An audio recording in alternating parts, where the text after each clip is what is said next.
United States of America was once a thriving democracy. But the era of American democracy is long gone. And in its place stands an oppressive regime that seeks control over everything. While most may think that the ideal solution is to reinstitute democracy, that is not the true answer. Remember that the massive restructuring of the American government was voluntary. The way its democracy worked allowed for totalitarianism to take over.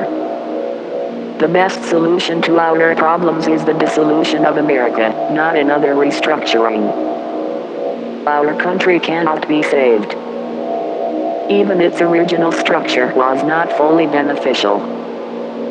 For the people to truly thrive, our society must be destroyed.